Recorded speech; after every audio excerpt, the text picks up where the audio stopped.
Hey guys, Mad Science here, and today, Bailey's not here with me again. Yeah, because I thought it was gonna hail because that's what the news said. Like, there's what you see outside, what it looks like. You're scared of a little bit of ice falling from the sky. No, 'cause it takes me like like half an hour, 20 minutes if I run to the tram station. Then I got to get to yours. Then that Mm. takes me like 10 minutes to jog to yours. And if it's hailing down there, ouch. Yeah, just you just walk in with a giant ice block in your head, and Yeah, it's you like, did this to me. okay, yeah. So in some anime news, I've got to mention Spicy Wolf is getting a new anime called Wolf and Parchment, which I think is going to be a continuation of the canon ending of the light novels of Spice and Wolf. And Wolf and Parchment was actually created in 2016 in the light novel genre, like the in the world of light novels, in as a 10-year anniversary to Spice and Wolf. Also, speaking of Spice and Wolf, I actually missed a character from the roll call. So the voice actor Aki Toyosaki, who voices Isuzu Soma from this anime, voices. I didn't write down the character. Dang it. She voices a character from Spice and Wolf. I didn't write it down. But let's just move on from that, and we'll get into these other characters I have here today. First up, I have Machi Kuragi, who's voiced by Ai Kakuma. And she also voices Amid Hisane from Demachi Solitaria, which is the spin-off series of Demachi. Makoto from Demon Slayer. I don't really know that character that well. Tenshi from Konosuba. And Lala from Monster Monsume no Iru Nichiju. Which I'm pretty sure the English style is like interviews with monster girls and stuff like that. I forget. I love Monster Girls. I forget. What character is Lala actually? Is she like? I know she's a monster character, like a monster girl character, but I've never seen the anime, so I don't know the character. She's a waifu. But which one? Mine. Like, is she a snake monster girl? Like, but What's wrong with a snake monster? no, I'm trying to know what her form is. That's all. Oh, it's been so long. You have watched it, have you? You've Yeah, forgotten it's about your long ago. waifu? Yeah. Greg, I've had many waifus over the years. Greg, are you able Scandalous. to look up the character on your end? Yeah, what is the name again? Lala from From Monster Monsume. Not to be confused with Lala from To Love Ru. Yeah. Lala is a blue person with their head cut off and they're carrying a sickle. Wait, what? Did I go to the wrong thing? Monster Monsume no Iru Nichiju. That's the full title.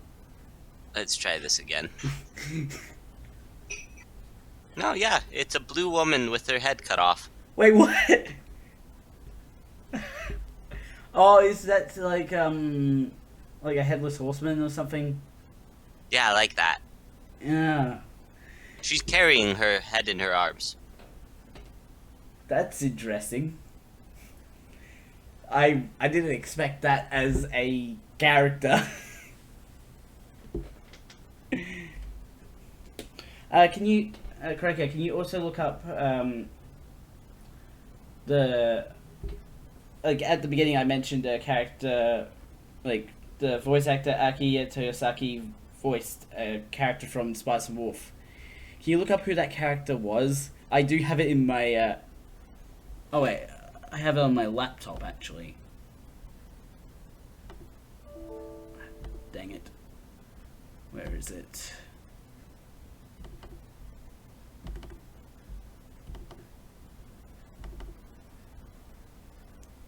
Oh, it's Murta from Spice and Wolf. Murta. I don't remember Murta at all.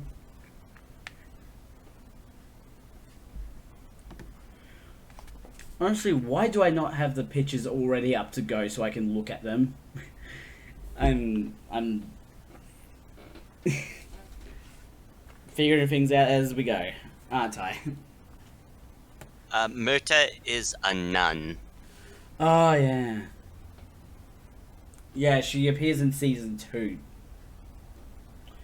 So next character I have here is Kakeru Manabe, who is voiced by Takuya Eguchi. Best pronunciation I could do. Kakeru is a guy wearing a brown sweater and Yeah, a blue he's the school sleepy guy.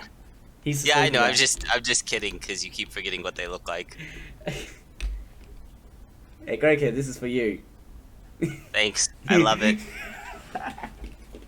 But Tayuka also voices Satoshi Osuki from Eden of the East, which is going to be an interesting anime because it's one that I don't like as much.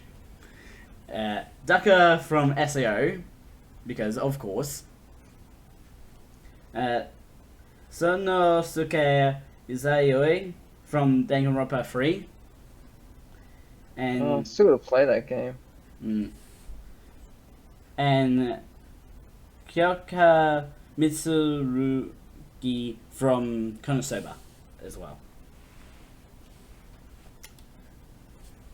The next character I have here is Mine Kurame, who's voiced by Yuka Iguchi. Iguchi. I said that right. I don't know if I'm saying these names right. I know Mine is the assistant at Anime Shop. You don't need to tell me, Kurikia.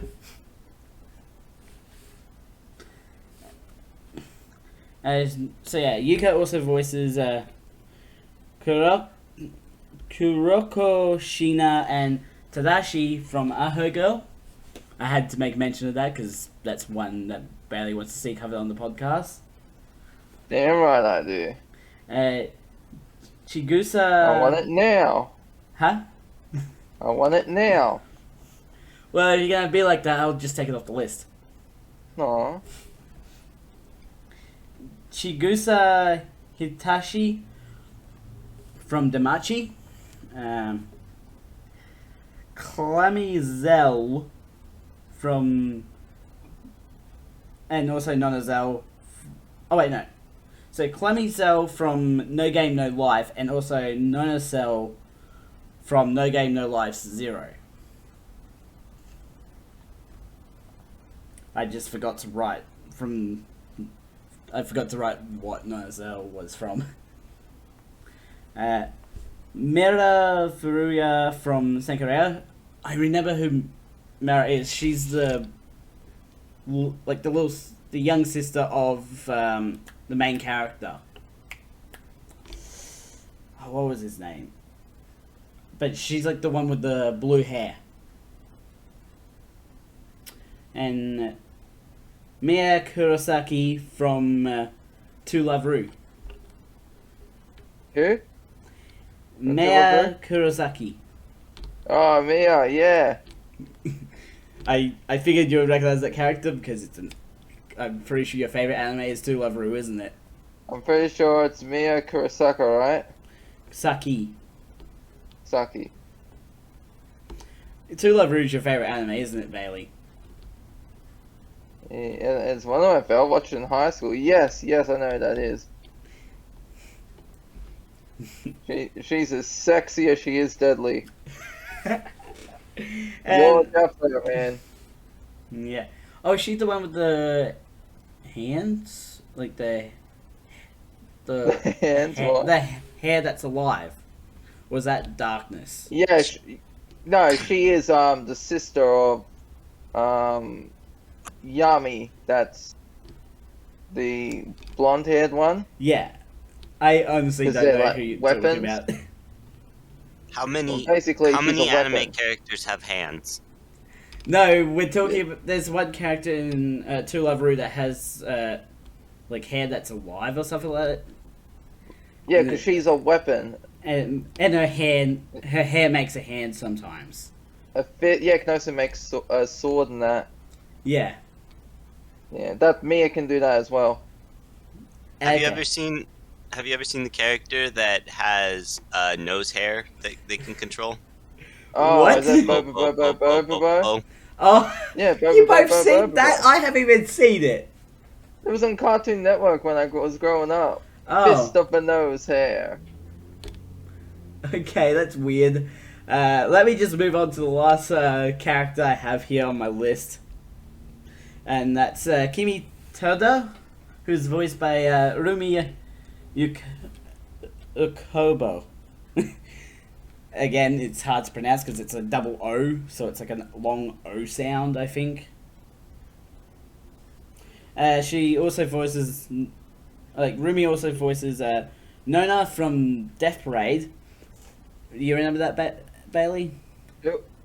She's the Yeah, I white-haired think girl. so. Yeah, I remember her. She's like one of the leaders of the operation going on, Yeah, I remember her. alongside the guy with the beard. Yeah. Ahsoka from Slime, like that time I got reincarnated as a slime. Just so you know what I'm Good talking about, anime, Bailey. good anime. Huh? Yeah, it's a good anime. Do you remember Ahsoka? Yeah. I know there's like one character that's like her weakness is food. I don't remember her name though. That's my weakness too. No, but there's like a whole like scene of her like at a table and like looking at the food and all that. That's your weakness, but do you also have hands? How'd you know? And the last one I have here for Rumi is Ishiguro from Mob Psycho 100. And with that one, the roll call for Fruits Basket is officially done. And one more anime news: Fruits Basket last season won Anime of the Year. Woohoo! Oh yeah, that's right. Really? Like this version that we're covering, or This version. okay, and also the prequel got a lot of money, like 300 million yen, right?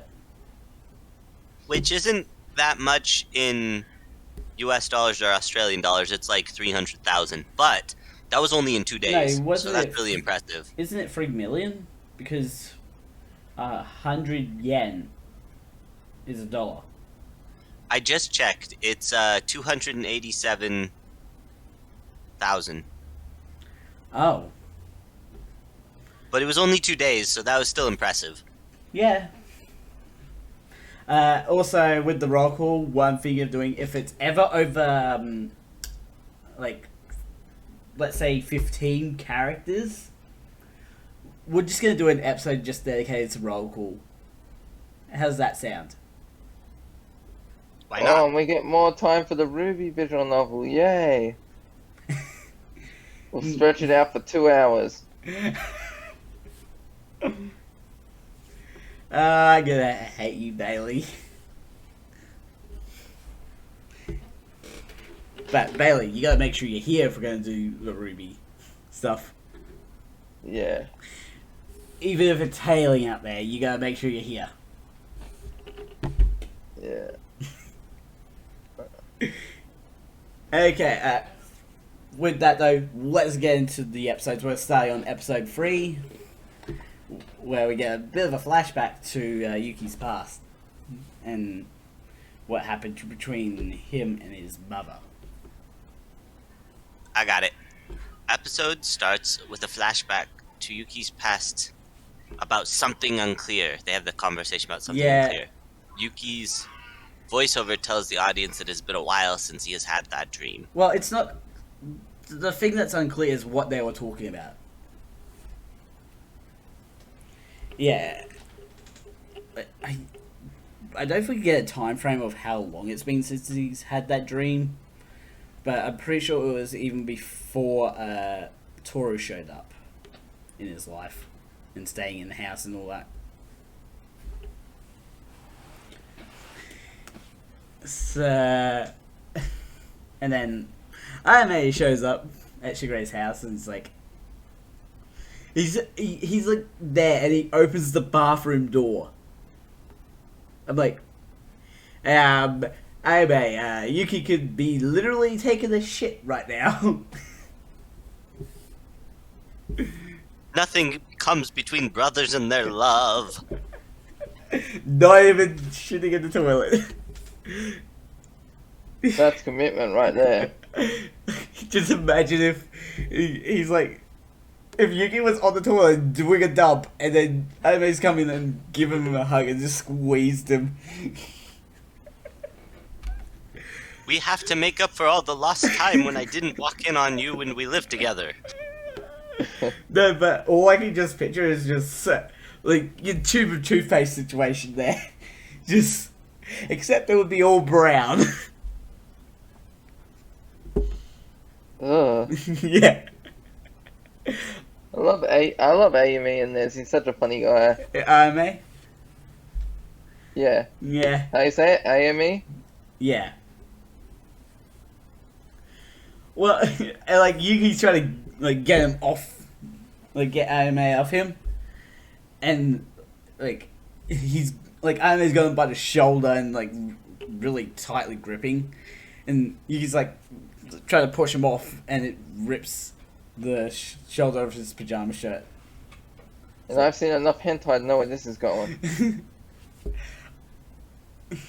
So yeah, while Ayame is fixing that up, they decide to eat some peaches, and I took a bit of a side note here with because there's a just shot just focused on the peach, and I'm just like, I had to comment on the peach and how much it looked like an ass. Slash boobs. Have you heard of the game Okami? No. Oh yeah, the wolf one. Yeah, the main tree spirit turns into a woman, and she's a peach tree. And so there's a cutout in her kimono right on her butt. It's great. Oh. That was in on PS2. I played back when the game magazines released demo discs. Yeah, that's how I first learned of Okami. Well. Yeah, but I do not understand peaches. Why did they evolve to look like butt cheeks slash boobs? Because insects love them. They get horny for them? Yes, and then they not fertilize. What is it called? Pollinate. Yeah, then they pollinate the peaches. Inseminate. Right in the crack, huh? God.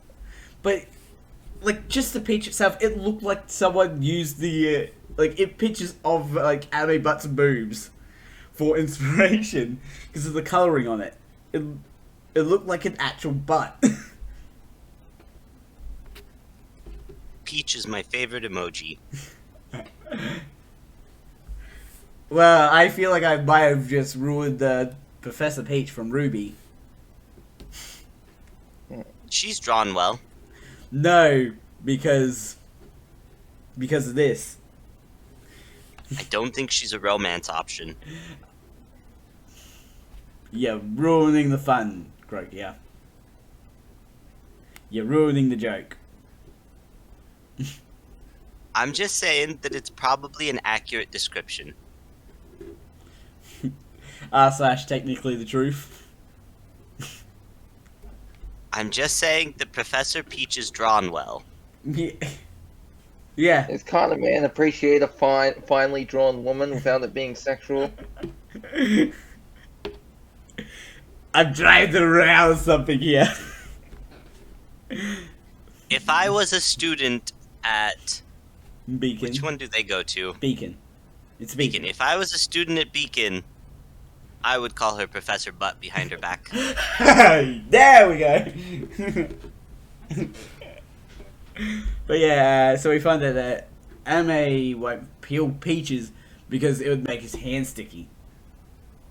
Isn't that the joy of eating a peach, though? It's like your hands get a bit sticky while you eat it. Can't you wear gloves or something? What? Can't you wear gloves or something? You know, yeah, like, you can wear cafeteria gloves. You can easily just wear gloves and do everything. I will never understand character logic. So, and like, Shigure offers to peel the peach for him. Or like, no,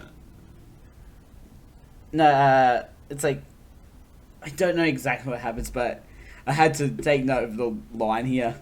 Like, because like, Shigure is quick to fire with a sex joke. And saying to Ame, if you but ask, my peach is for the taking. That tells me they did the one at 129 on purpose. No, I don't think so. Unless there is some sex joke in those numbers. Well, I just meant that they drew it that way on purpose, not specifically what time it was on the screen. Oh.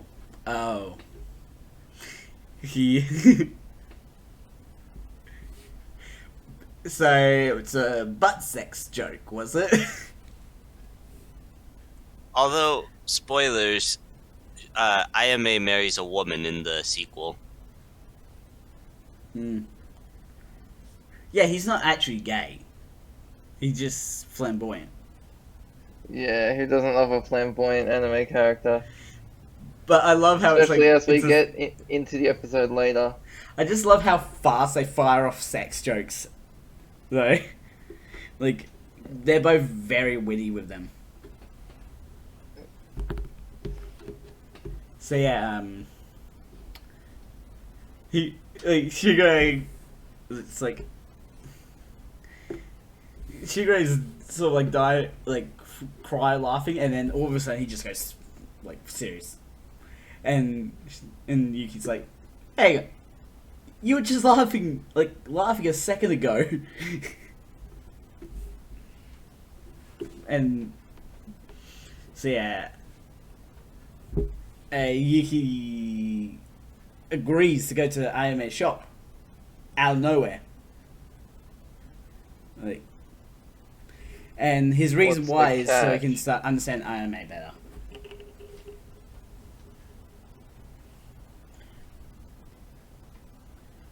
So yeah, and Ayame also invites Toru to the shop. It's like you come along as well, like, to check out the shop. And he even goes up, like, Ayame goes up to Kyo's room just to say, "You're not invited." It's like, but Yuki agreed to this before he found out what the shop Ayame was. sold. Yeah, Yuki finds out what Ayame shop is going to be like from Toru when she mentions what is sold at the shop. Well, they don't know exactly what the shop is. They're gonna have a great time there. She's just saying what Hatsuharu told her. Right.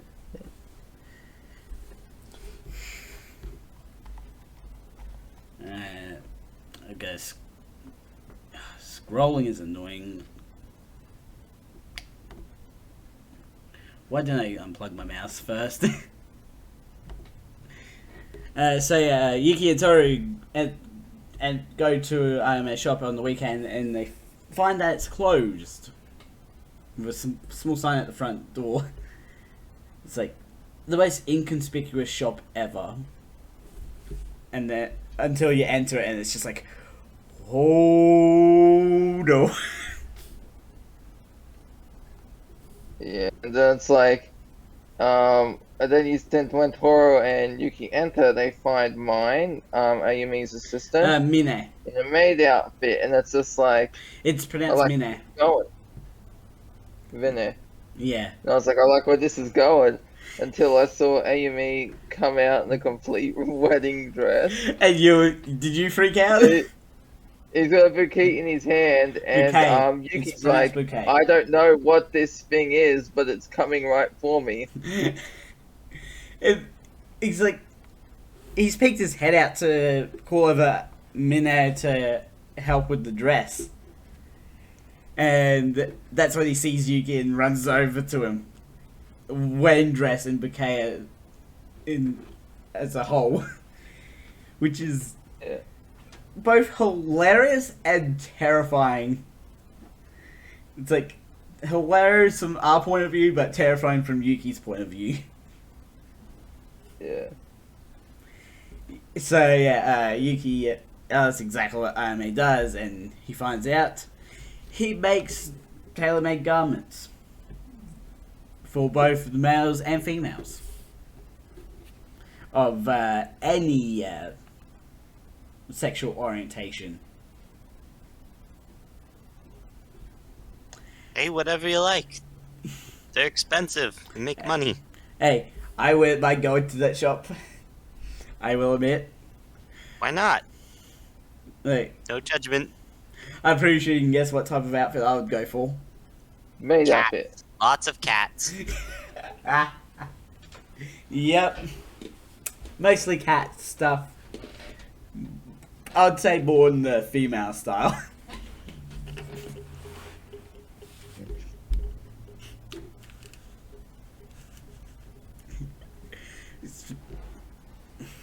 But yeah, Ayame is expecting praise from Yuki because he makes all these outfits and all that. But Yuki's just like, do you sell any normal clothes? It's like, dude, your brother is making a living off, like, helping those that are, like, closeted or stuff like that. Closeted fashion people. Yeah. Like, and then the conversation switches over to a time when Ayame peeked into the woman's bath. And Yuki's like, that's a crime.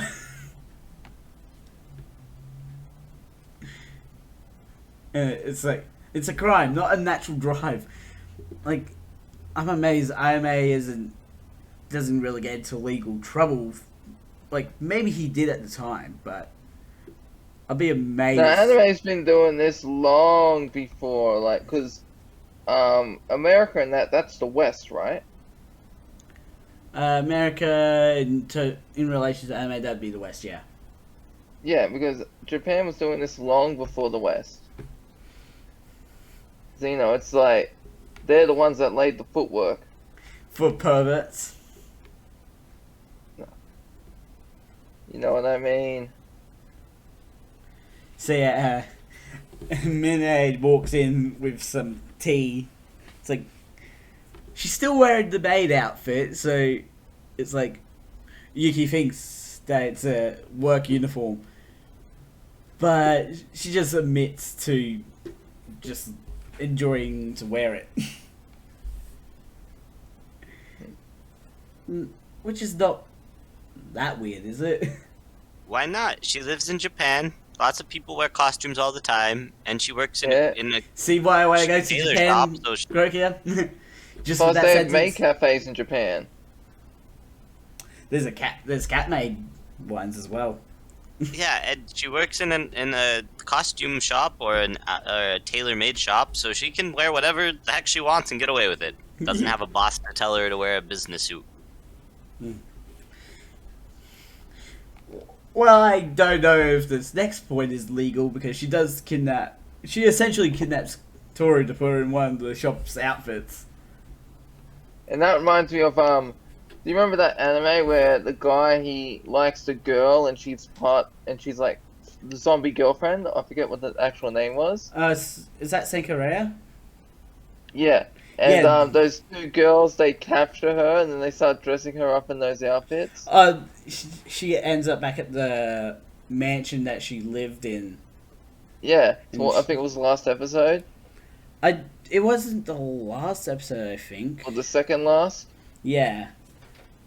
It was Yeah, and towards it the just back end. reminded me when I was like, "Oh God, is this Minei gonna do that to Toru? Like lock her up in the dungeon? What outfit should I see? What outfit should you try on this time?" At least Rhea had the advantage of super strength in that Yeah, situation. Toru doesn't. Yuki would literally murder Ayame for Toru. And speaking of Iron Man and Yuki, I mean, it's like them fighting is actually a good thing because they're acknowledging each other, at least. yeah. Isn't this like the most that they've talked in a long time?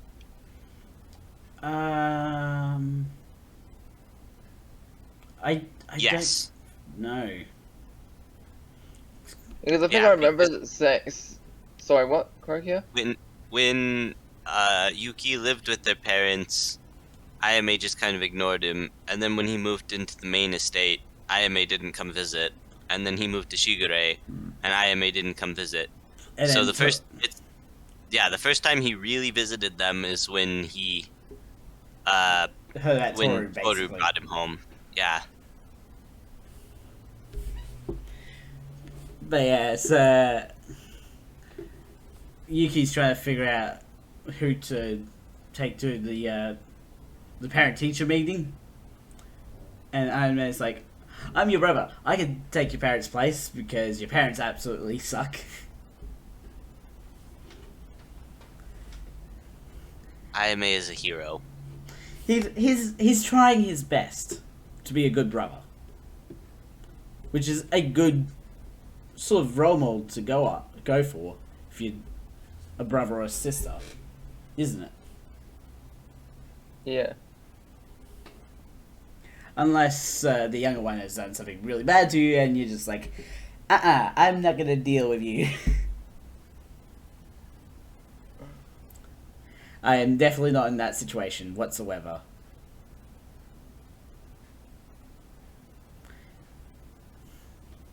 So yeah, we find out why Yuki lives at Shirei's place because his parents were super controlling, telling him what to do basically, and just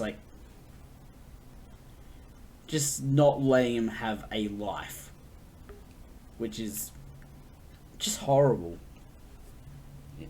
honestly.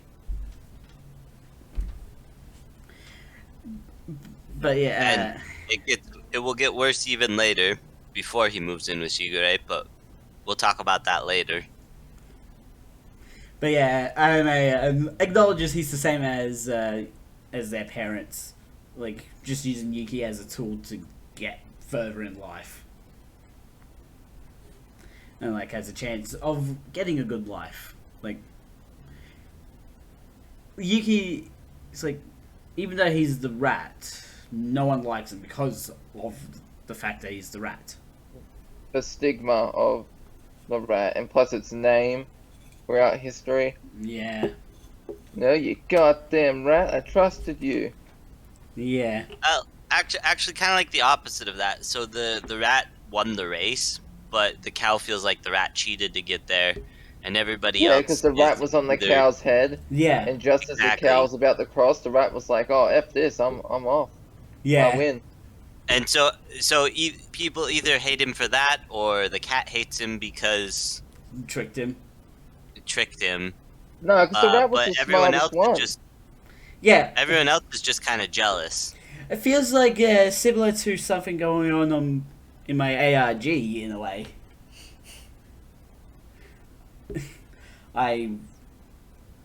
I'll stop there. Won't mention anything else of the ARG other than all the codes I did for out at this point. I've got to talk to you, Croker, actually, about something related to that afterwards. So yeah, So there's a hint. Woohoo. there's a big hint right there how similar this is to the ARG in a way. Bailey, Croker, you want to take the next point? Either one of yous? We're on that one. AME completely ignores what Yuki said, saying if he's there, Yuki won't need to worry about plans. Plus, he could be a distraction from Yuki. Oh yeah, because Yuki's popular at the school, and it's like, I can be so annoying that you will literally have no attention. It's like he's using his annoyingness to actually help. Not to mention he likes the spotlight. Yeah. Yeah. IMA says he made the garments in the store as tangible proof that he added something to the world. I actually thought that was kind of surprisingly deep for IMA. Yeah. Like, a lot of the characters, they seem shallow, but they actually have their own things going on in their lives that are, like, big teaching moments. Yeah, because that's what I like about writing with characters.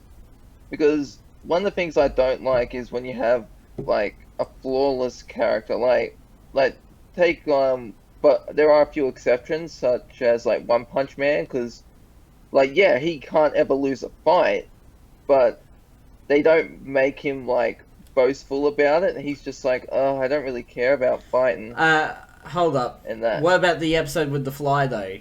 Does he win that one? Yeah, no, he doesn't. That's a great one. I had to mention that because I have seen clips of him trying to swat a fly and he fails miserably.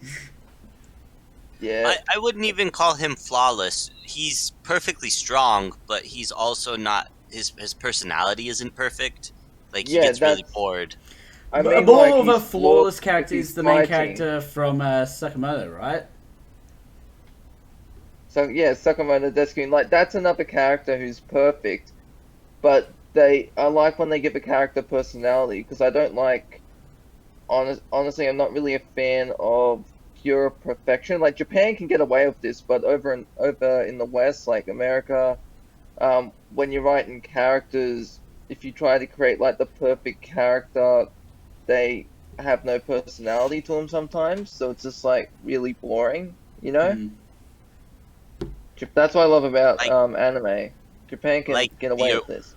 Old Superman. It was basically just a cardboard cutout. Oh yeah.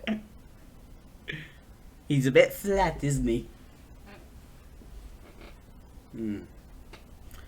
IMA reassures Yuki that he is no one's tool, even though he says that he himself used Yuki as a tool. He's like, you're not anyone's tool anymore, more or less. It's like, he's his own person now. Or he's gonna become his own person.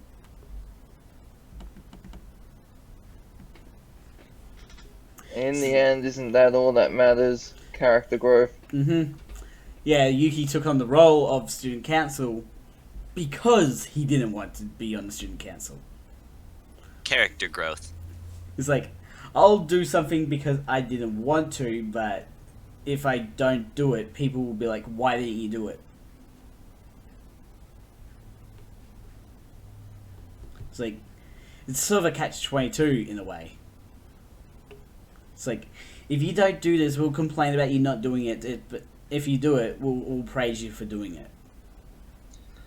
If you ever get married, that's like constantly your experience with your in-laws. Oh my gosh. Oh, so IMA says he enjoys getting Yuki worked up because it's Yuki feeling something and letting him see it. And that's a lot like what Mine said about them fighting. Yeah. But yeah, so yeah, Yuki whacks Anime for approaching Toru in such a way of questionable behavior, because Toru's come back out in it was a similar outfit to the 2001 version. I think the coloring might have been a little different, and that was it. But so yeah, Yuki seems to understand his brother just a little bit better, and is glad to have come to the shop. And he even compliments the dress Toru's wearing, and then Aime ruins the moment. Which is something Aime is really good at. Just ruining the moment.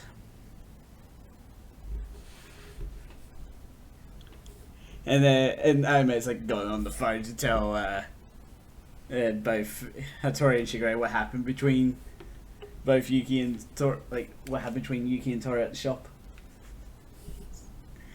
And like Hattori's like holding the phone all the way over here, it's like, because Aime is that loud that he's literally like, he doesn't need to hold the phone to his ear to hear him. I just looked it up, and the dress is basically the same. It's just a different color. The old one's yellow, and the new one's pink. Was it pink? I thought it was this, like a similar sort of yellow. The one I'm looking at here is pink. I don't think that they edited it, so it just looks like pink dress to me. Okay. Well, let's ignore the dress and move on to episode 4. Perfect segue, right? And we're going to spend some time with Rin at the hospital, alongside Hatsuharu. But she doesn't want him there. Yeah, and poor Hatsuharu. He gets devastated, and she's like, Get out. She breaks the vase on the floor. It's like, nah, you GTFO. Yeah, get the out. Poor guy.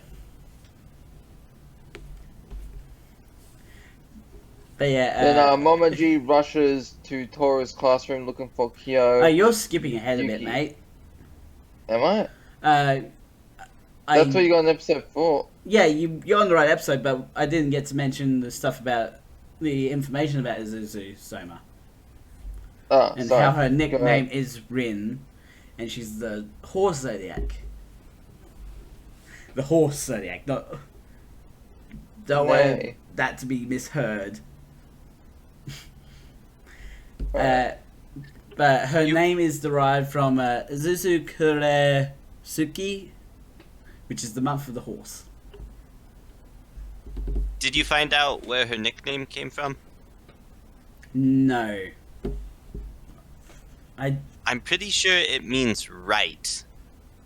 Like the direction, not like correct. Oh.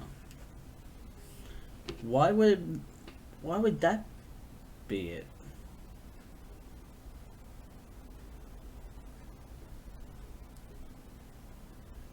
Why would it be that? That doesn't make sense at all. Yes, sorry about that, Bailey. You continue on with the point you're reading. Okay. Momoji rushes to Toru's classroom looking for Kyo, Yuki, and Toru because something bad has apparently happened.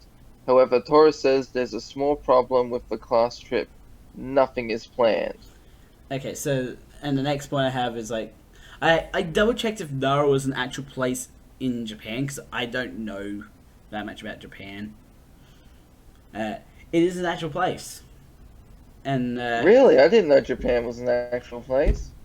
Nara is an actual place. You fucker. Yeah, but it's like Kyoto and Nara are 35 minutes apart by train. I actually went into Google Maps and did like Kyoko to Nara, and it was 35 minutes apart by train.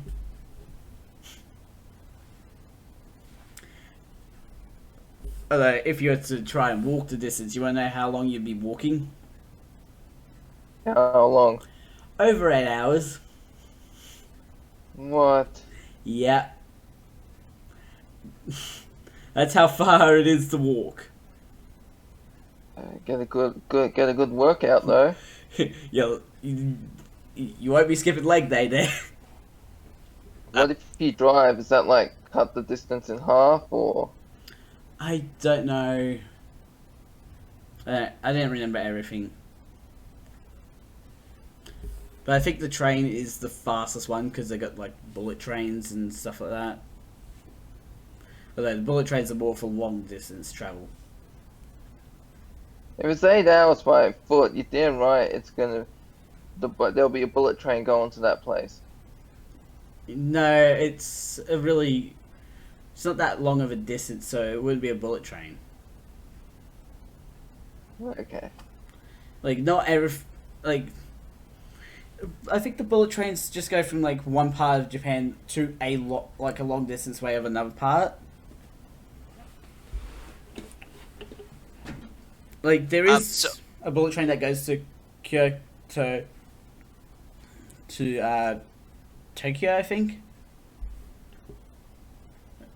I looked up the kanji for her name in Japanese and then translated that to English, and it just means bell. But the weird thing is that the kanji actually says Suzu, so that makes more sense because her name is Isuzu, right? Yeah.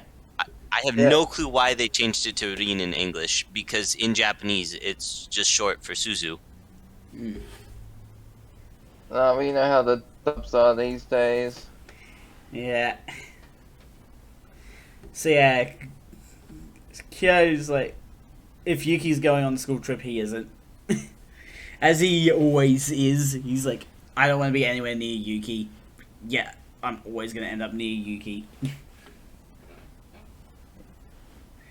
And Yu and Hana are just like, they just straight up admit to Kyo that they just like to mess with him for fun.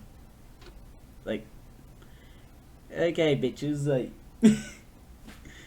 what? By the way, I know I did just say the B word. I'm not actually serious about that. That Yu and her are great characters.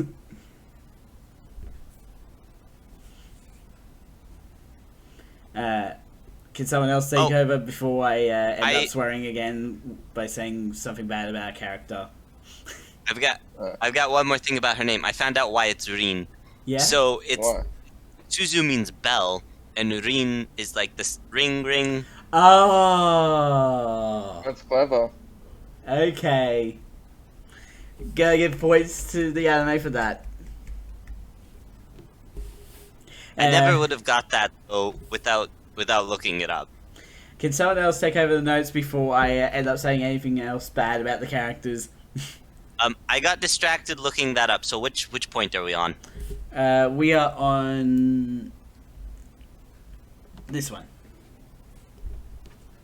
Kyo gets caught admitting he'd love to do fun activities with Toru and Momiji, Hana, and Hana and Uo want him to finish that sentence. Sorry, the comma just made me think that it was I think Momiji, Hana, and Uo. Yeah, my sentence typing was a bit off there as well. Whoops. You're gonna highlight it. No, it's just Toru. He just wants to do fun activities with Toru, not Toru and Momiji.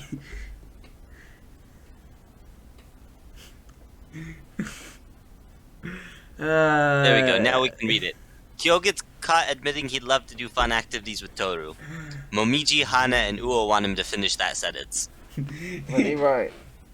He won't admit to liking Toru.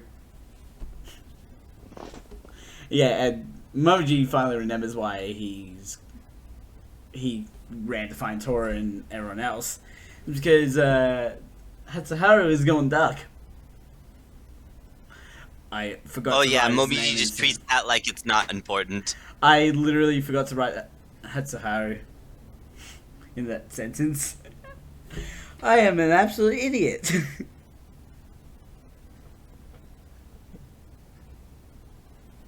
Yeah. Yeah, so let's move on. Okay. Yeah, so no one hears Kyo say, at least he hasn't transformed into an ox yet. There's students right at the damn door looking in Yeah, how on the did they not situation. hear that? They have to be deaf or something. I don't know. Maybe they just thought he was joking. And then they don't hear Hatsuharu talking about his transformation and revealing it.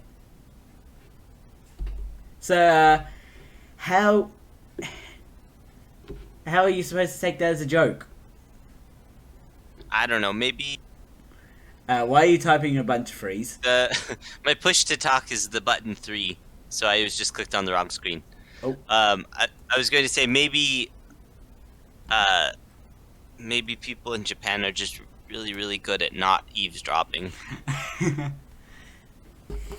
So yeah, like Kyo and Hatsuharu are about to throw punches at each other right in the middle of the classroom, and the teacher Mayuko shows up and just dumps water on the both of them.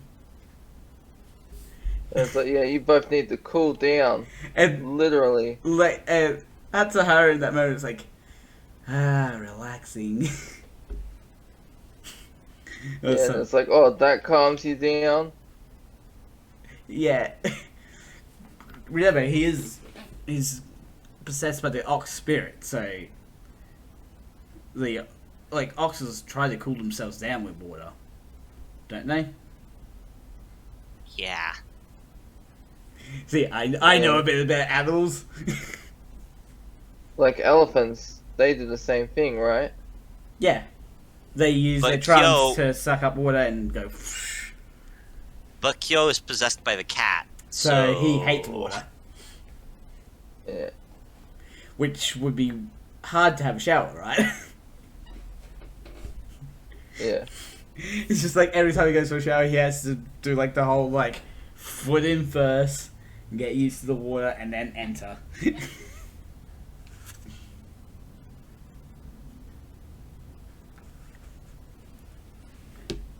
So yeah, Hatsuharu gets sent home for essentially destroying the classroom, and the windows and all that. Yet he just, I think he just gets suspended. Does Well, he? his family has a lot of money. Yeah, and That can he either- does that apologize. can be good or bad, depending on who your family is. He does apologize to Toru as well for earlier. So it says here that he has to wait for his mom to pick him up. How do we ever see her on screen? No, I don't remember. no, we don't. Anyone else want to pick up the next point? I got it. Yuki follows Hatsuharu to find out what would turn Hatsuharu so dark.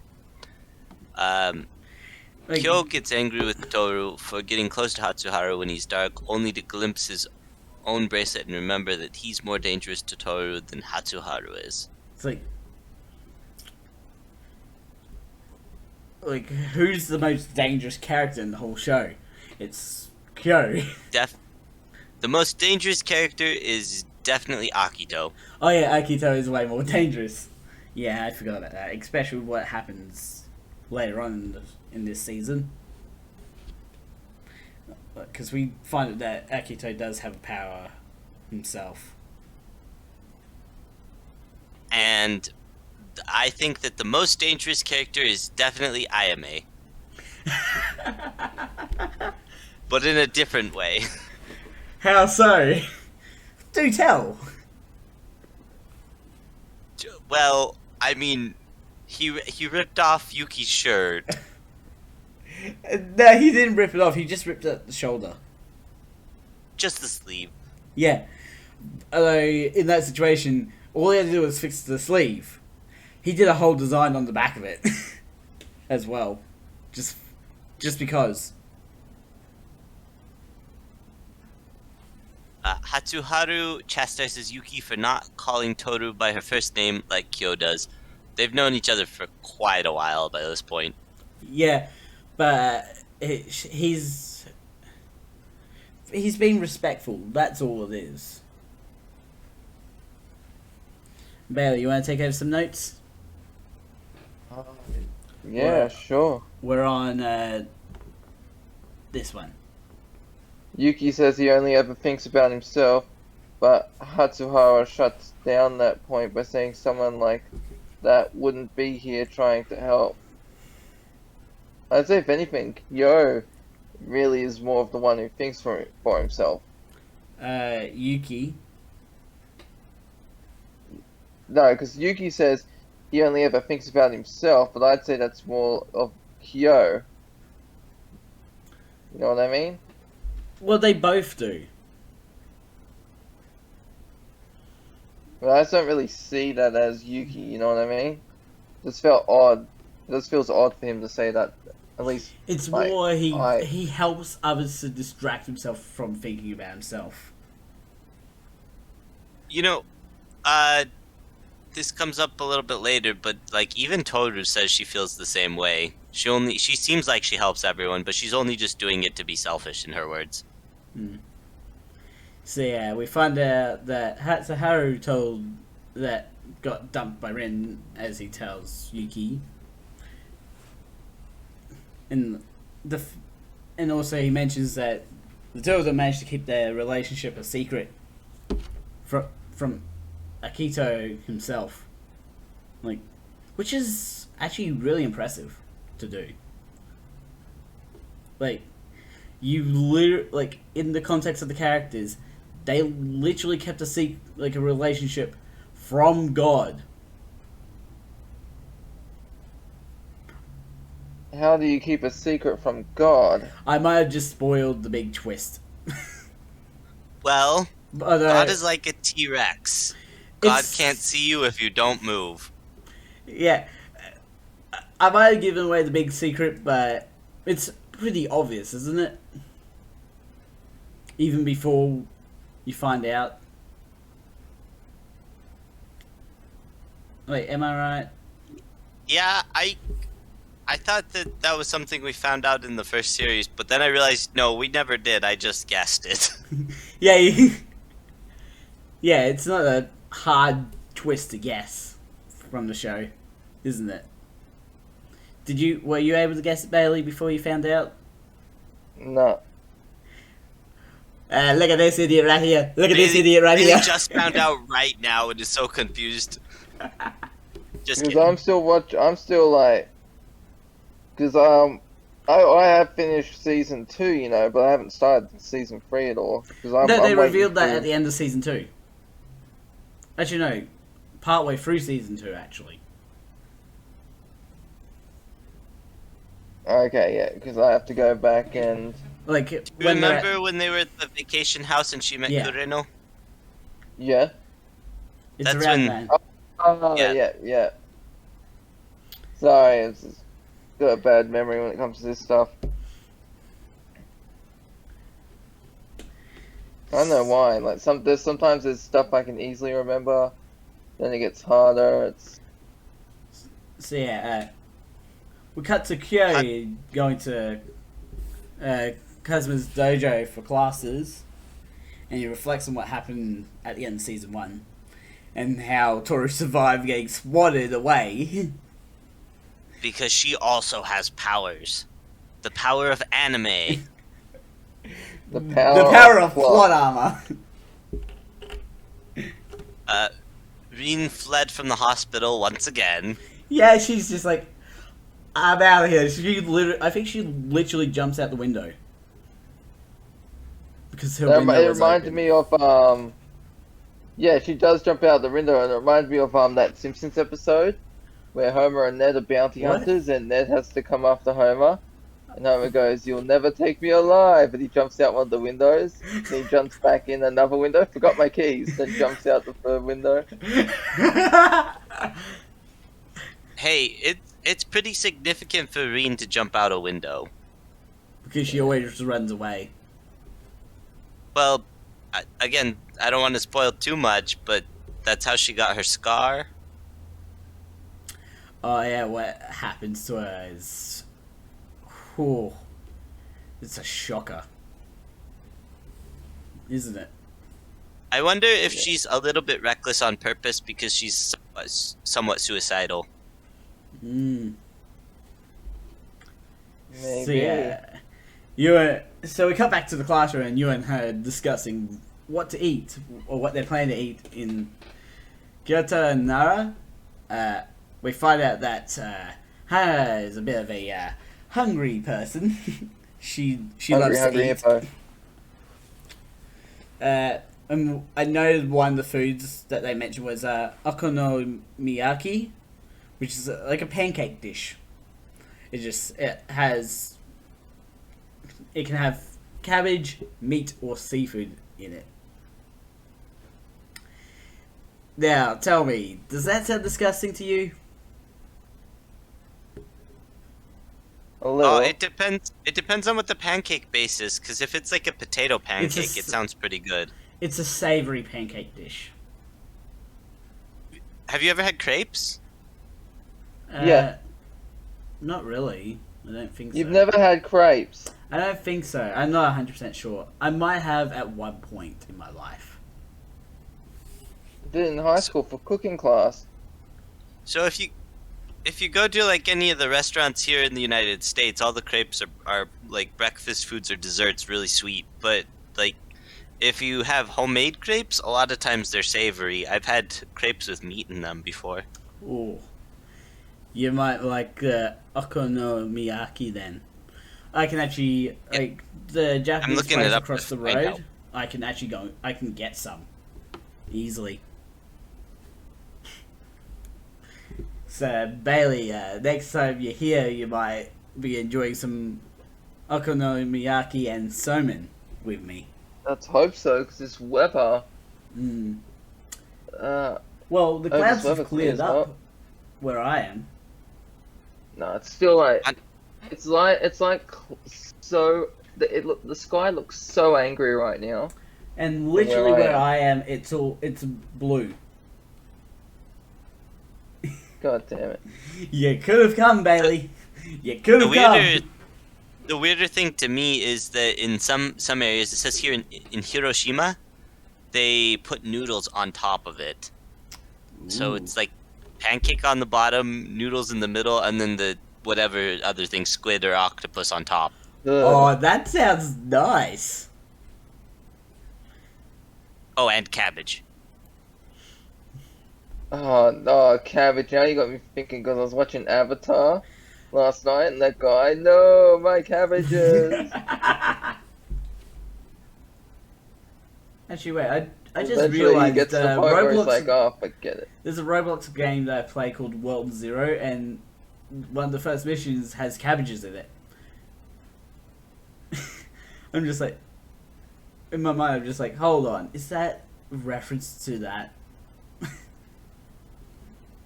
Because they have a lot of reference, like in that game, they have a lot of references to like SAO and ReZero and stuff like that. It's too bad that they didn't say hirayachi instead, because that's one of these pancake things with leeks, and that would have been funny.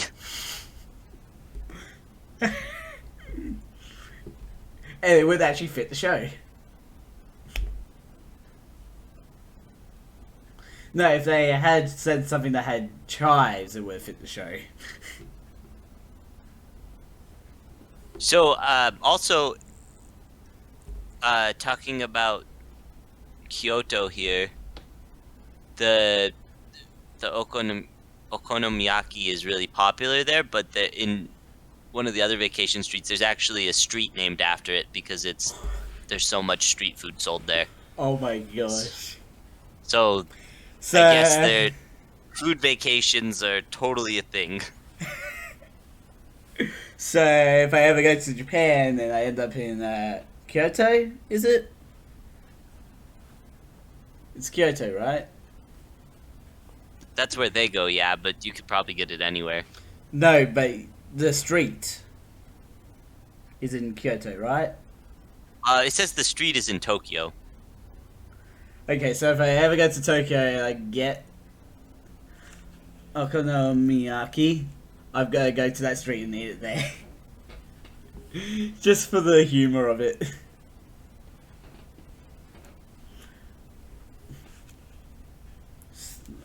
Anyways, getting back to the episode, we find out that Hatsuharu got suspended. Hatsuharu. What a surprise. Like, yeah, it's not that big of a surprise. It doesn't really. Do we really get a say on how long he was suspended for? Was it like a week or something? Probably just a couple days. He only is really suspended for that one episode, but they don't say how long the episode takes place over. Yeah. So, and Toru's like, what did Hatsuharu do recently? Like, what happened to Hatsuharu recently for him to act out this way? And Yuki, because Yuki can't say that Hatsuharu and Rin were dating and they're now broken up. It's like, because Hatsuharu asked him to keep it a secret. So, and speaking of Yuki, he decides to go and visit Hatsuharu at the Soma estate. It's just like, it's more for Hatsuharu's sake than his own. And Shigeru's definitely surprised. Did you accidentally delete a sentence, Krokia? No, I'm adding another one. I feel like you deleted the sentence. No, I just hit enter.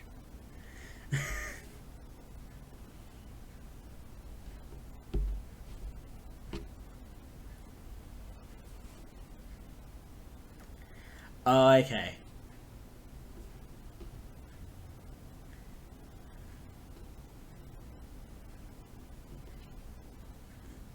I wasn't 100% sure on those names. So yeah, when Yuki gets to Hatsuharu's house, he finds him just playing video games. We find that, and it's like, it's a Final Fantasy rip-off, basically. Again, like, it's not clear on who was who. But one of them was a girl. The other two characters were guys, and so they named the three characters Kyo, Hatsu, and Yuki. And Yuki's name was on the top, and the princess was on the top, which is funny because Hatsu always calls Yuki princess, Okay. or everyone else always calls Yuki princess. I'm just checking.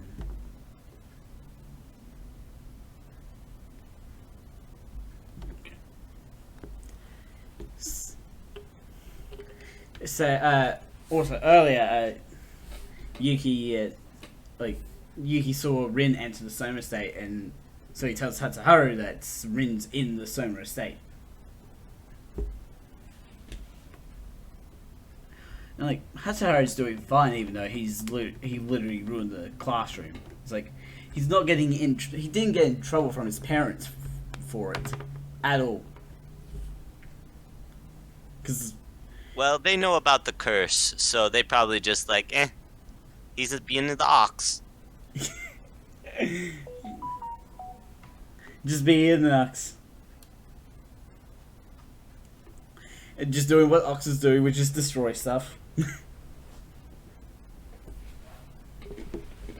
So yeah, Yuki wishes Hatsuharu good luck with the situation with Rin. And Hatsuharu wishes Yuki good luck with on the whole name thing with Toru. And Yuki's like, that one's not going to be easy to do.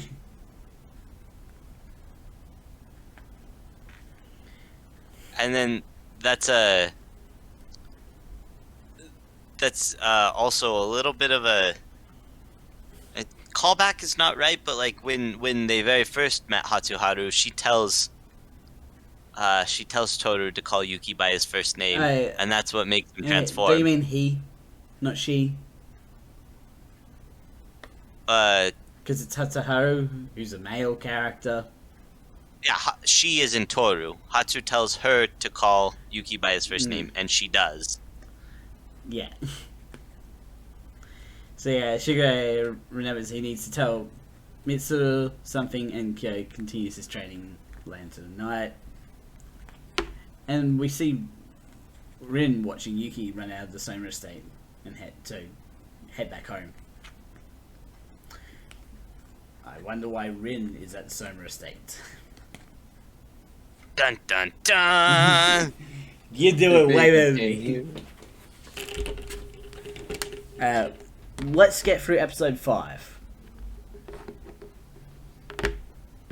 And then we can wrap up the episode for today. And then from going forward, we could try and do like 5 episodes per podcast. Do you want to do 5 now, or? No, we're just trying to get to 5 first. Because we've already been going for over an hour. Yeah. So, episode 5 starts with Yua, actually. And she actually meets a guy at the convenience store she works at. He drops his tall stack of bags on the ground. Like, And he's he laughing does her the ass off because it reminds her of Toru. Yeah, she... Which is kind of unhealthy if you think about it, if you're attracted to someone because they remind you of a friend. someone else. Yeah. A friend. It reminds me of, there's this episode of Seinfeld where George is dating this woman, and Kramer comes in, he's like, "You look exactly like Jerry." And the whole joke is like, oh, it's like, what do I have to talk about? Just because one of my friends is in a relationship with a woman who looks exactly like his best friend, it's perverse, but I'm not talking about it. That's like a running gag of the episode. Ironically, he is talking about it. Is that the joke of it? Yeah. The fact that he's talking about it even though it's like, I don't need to talk about it? Yeah. But yeah, when the man hears her laugh, he's like, he sensed the joy in that laugh, and he's like, I could listen to it forever. Like, he wouldn't mind listening to it forever. And that's the start of a psychopath story, isn't it? Yeah. Ha ha ha ha ha. No, the psychopath is the guy. It's like, it could go the route of like, I'm gonna kidnap her and lock her away just to hear her laugh forever. Ha ha ha ha ha. That laugh is horrifying, Krokia. I've heard worse. Bailey, you want to take it from here? All the students of Mayuki's class start cheering that summer break is finally here the moment she closes the door. So yeah, she's like, the break started and they're all just in there and she closes the door and they're like, everyone's cheering. It's like all the cheering, classic like, stuff yeah. of like summer break. Yeah. It's like, And then it's like even got like Yuo's just like playing the guitar. But it's also like got the cliche couple thing as well, even though it's not the main focus. Yeah. So yeah. Alright. So Hana is prepared for summer break, and Yo says, "Look at that! It's like summer threw up on you." And I noticed that she's wearing like a straw hat. Yeah. It's by the way, it's Yuo. It's Yuo. Yeah, it's literally just saying the 2 letters. Okay. It's weird. Because her full name is Yuotani. Yeah. So yeah, 2 students tell Hana that the remedial class times are posted, and I'm shocked when Hannah says that she's not going to them. Because there's no AC in the classrooms. And the reason why they're so shocked is because it's the AC is the reason why she decided to pass the classes. Yeah, it was like because if she failed, she'd have to go to the class and make up for it. Yeah. But she's like, oh no, F that shit. I'm just gonna study hard so I can avoid that AC death trap room. Well, there's no AC. Yeah, no, it's a death trap. You think there's AC, but there's none. I bet you it's just gonna end up being a situation where it's like people's heads start exploding and stuff like that. Like Squid Game's going on in there. No, I'm trying to think of what it was. Like a movie that was like based on werewolf game, where it's like they had to figure out who the werewolf was and kill them to win the game. What game was that? I don't remember the name of the movie, but it was like it's sort of similar to Among Us in a way.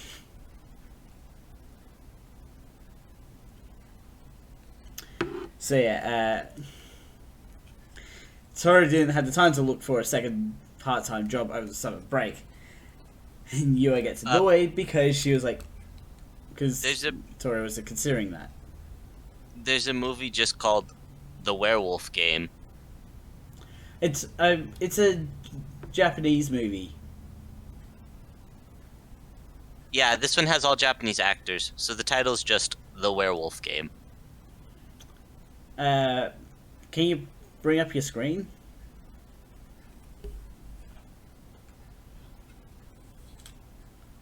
Just so I can confirm you have the right one.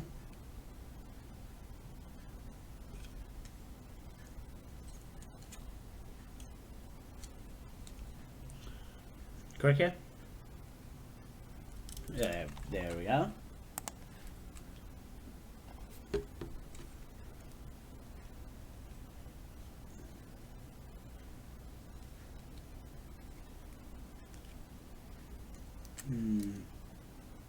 I'm trying to remember if I recognize any of the names.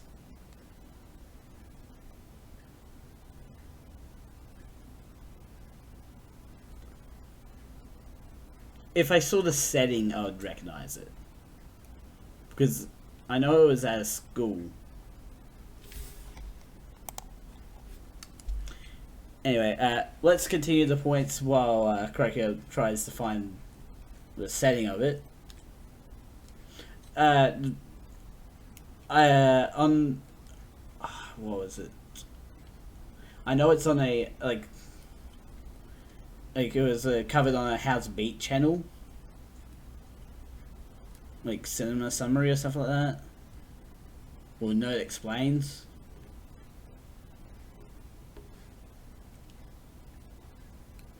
So yeah, you always like, yes. So Tori didn't have the time to look for a second part-time job over the summer break, and Yua gets annoyed at Tori for considering it, and forbids her from doing so because of everything she already does. Bailey? Yeah. We're down on this one. Hana and Yuo call Toru clumsily and scatterbrained right now in front of Toru when talking about Karino. Yuki brings up groceries for dinner, so Toru asks what they would like for dinner. Hatsuharu, who's standing under the spray of a sprinkler, answers ginger pork, and it's like, I didn't even know it was a sprinkler, because you think it's raining at first, but then it's like, oh no, there's a sprinkler right there. It's like, it's just raining on Hatsuharu. Is that what you're thinking? Yeah. Well, you gotta remember, he is the ox, so he's going to try and find a sprinkler to stand under. And that when I saw the sprinkler spraying him, it reminded me of that scene from Sakamoto Desu-kun, where he Yeah. goes to drink from the fountain and the water sprays up.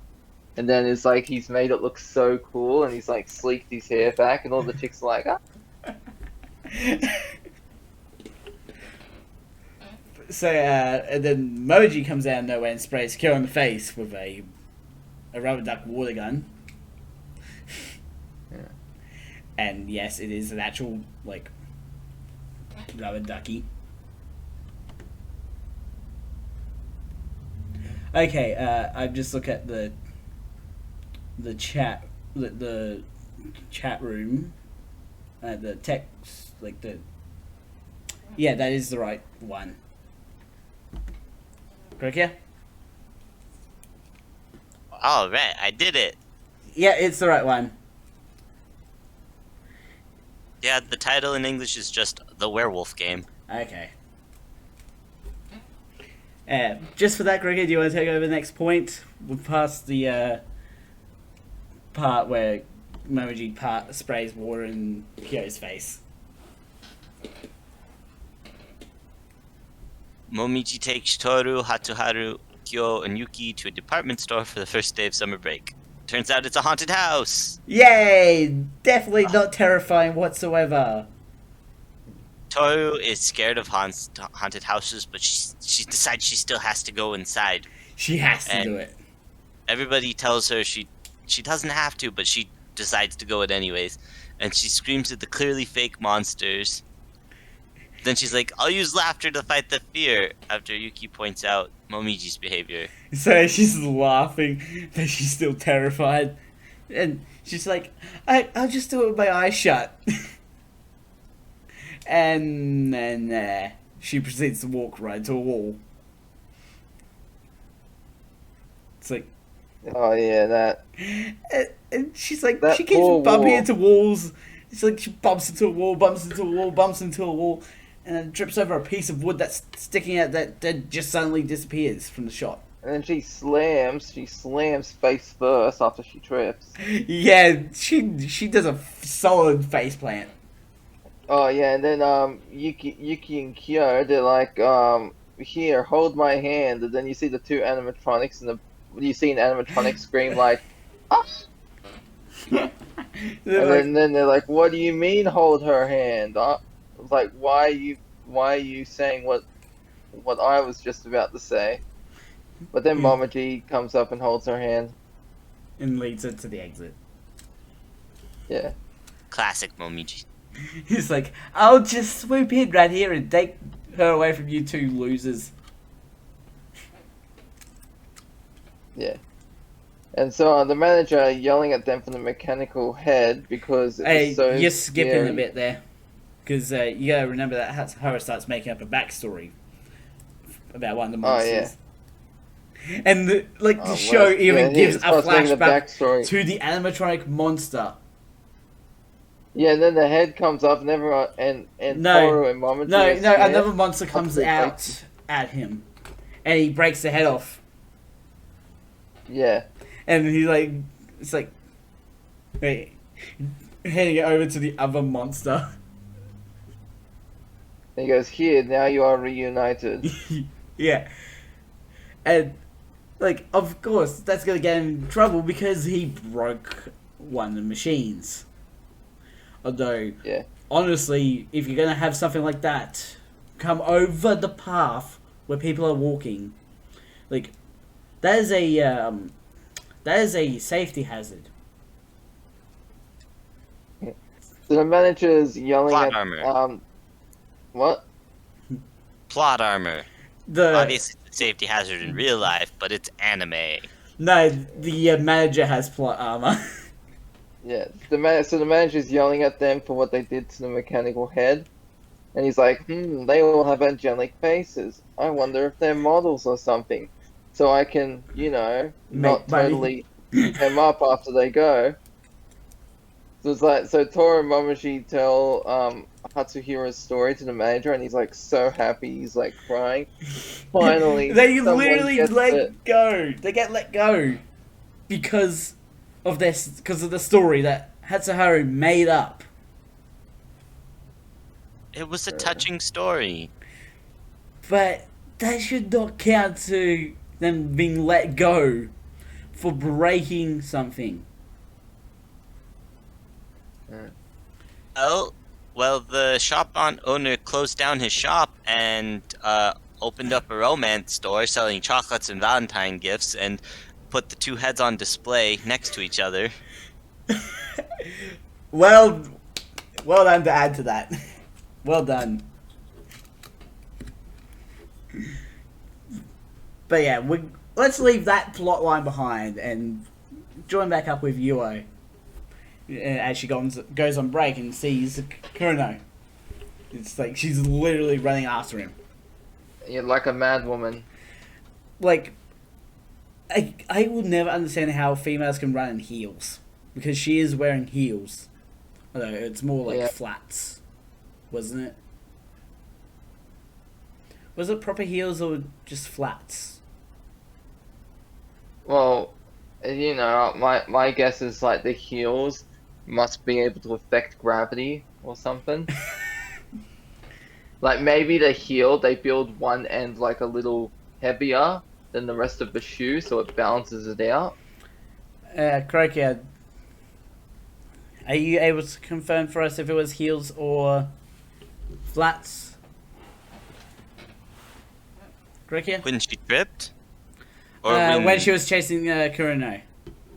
Oh, I'm pretty sure it was heels, but I can check. I'm pretty certain it was heels. Like, I am, like, if it's with heels, I'm just amazed that someone could chase someone down, like, someone else, like, if a woman could chase someone down in heels. Or, like, the more impressive one is from Jurassic World, I think it is, where, one of the main female characters running in heels being chased by the T-Rex.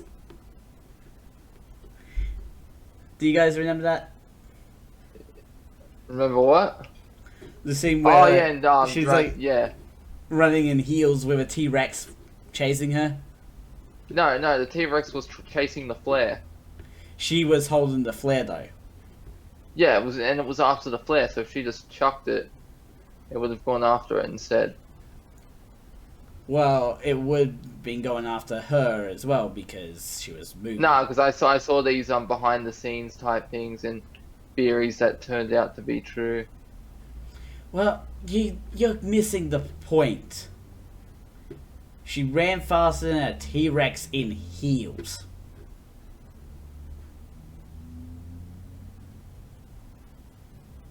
I think I could run faster than a T-Rex wearing heels as well. Really? I do that Robot Chicken skit where the guy's running away from the dinosaurs and he's on the ice and then the dinosaurs are like on the ice ring and they can't get to him and he's just put on ice skates and he's skating away. So yeah, we don't really find out. We finally find out the guy's name. His name is Kurono. He's Kurono Soma. He offers to pay for lunch as payment for making a mess in the convenience store with the whole, like, all the bags just going all over the floor.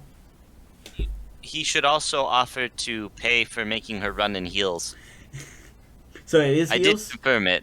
Yeah, there's even a close-up of her feet. Yeah, I just wasn't 100% sure. That's all. Yeah, what if she broke something? So yeah, with Kurono Soma, he's the rooster of the Zodiac. I will not reveal anything further than that. His name is derived from Kurono Haru, which is the month of the rabbit. When that isn't a plot twist at all. No, so what it is that there was a mix-up with Kurono and Momoji's names. But despite the mix-up, the creator actually says that it worked out well, as Momoji's name fit his character a lot better than Kurono. So, Kurono and Momoji's names were supposed to be the other way around. I cannot picture Kurino's character with the name Momiji. Can you? I think it No, worked because out right Momoji's too. like Hmm. it the name Momoji just fits because it's a cute sounding name. Hmm. You know what I mean? Yeah. Kurinu to me sounds like a knight's name. I don't know why.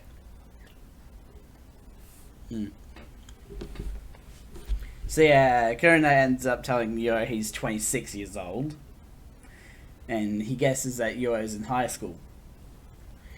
Like, I think Yo at this point is 17 actually. So there's a 9-year gap between the two of them. But it's fine because the age of consent in Japan is actually 13. Thought that was Germany. No, the age of consent in Japan is 13. It might be the same in Germany, but Japan it's 13. That's why when you watch anime and there's all these big breasted girls, and then you find that they're like 13, 14, 15, it's because the age of consent in Japan is 13. So, yeah. There's a fun fact for you. And here I come. You freaky I'm boy. kidding. I'm kidding. Hey, at least it's not like... You're not going to be like Scott Pilgrim. Because in that movie, he was he was dating a girl that was still in high school. Yeah, that's a good movie. And the age of consent in America is 18. So... That's a bit weird, isn't it? Yeah. Alright, where are we? Because this video is kind of tracking on now. We're at this one. That night, Kurinu met Yuo. Kurino met Yuo was the first time he had ever been in a convenience store, which is like... And she's like, what? Have you been living under a rock your entire life? It's like, are you a tourist? Heckin' rich people. Well, he literally says that he sees going to the convenience store as such a trivial thing to do. Which absolutely absolutely pisses off Yuo. Like, come on. Yeah. And... Sorry, what? You go. Sorry, Kurino sees going to the convenience store. Oh, I just read that as one. such a I just read that one. Sorry, Yuo notices how sad and hollow Kurino's smile is, even if she's only seen it twice. It's like, how do you know that much about a character even if you've only seen them twice? Well, you know, because she's had past experience and suffering in that, so she could know what a fake smile is, you know? Yeah, I see that working. There's logic. So yeah, so like Yuo just storms out of the place. It's just like, because him saying it's trivial is not trivial to her. Like, because there was this one story that she tells to her friends of like this old couple going to a convenience store to get their ingredients for dinner and stuff like that, and I think it was like they didn't have the money or something like that. I don't remember exactly.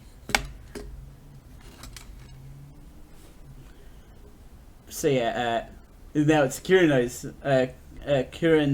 turn to chase her down in the heat. And he's just done that just to have a chance to talk to her. Yeah. And And he so they're goes in for the talking- kiss. He goes in to kiss her. But he's like, But- no. You can't." Because you think they're gonna kiss, and it's like, when he leans down, you think that he's gonna kiss, but he walks away. And that instantly reminded me of SAO, when when they finally go to rescue Asuna from Alpha Helm. Yeah, fine. And it's the scene where she hugs Yui, and if you pause it at the right spot, it looks like they're about to kiss. It's like, yeah. It's like, oh, thank God, it's a hug. Well, Kurino goes into Kisuo, but then he remembers that she's 10 years younger than him and walks away. More like Go, 9. Be gone, years. Fort. Yuo tells Hana and Megami about what happened between herself and Kurino. And Hana and Megami look like they're ready to prepare a seance. Hold on. I just after realized that. Yuo leaves. So Yeah. and they're like, if Toro ever gets a first date, we're gonna crash it. And Hana's like, oh, definitely. Like, I think they actually do crash it. Yeah, no one's gonna But not in a bad way. date our girl. Yeah. It's like, if you want to date our girl Toro, you'll have to go through the 12 labors of Hercules. You must do all his labors and his trials if you want to date Toro. So, Momiji ends up telling Shigure that the fact that they went to a haunted house. And I think Shigure is just like, did you have fun and stuff like that? Wasn't it? Like, he doesn't really say much, does he? No. No, I don't think so. And we find out that Kurino is together with Akito. And that's And we all know who Akito is. We know Akito. He's God.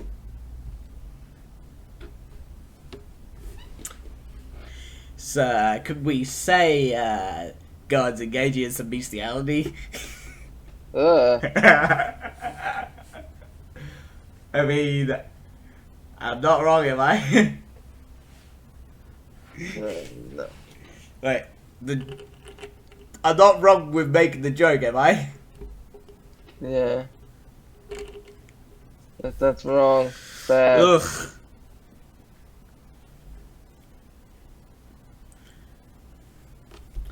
And on that note, we're going to be finishing up for today.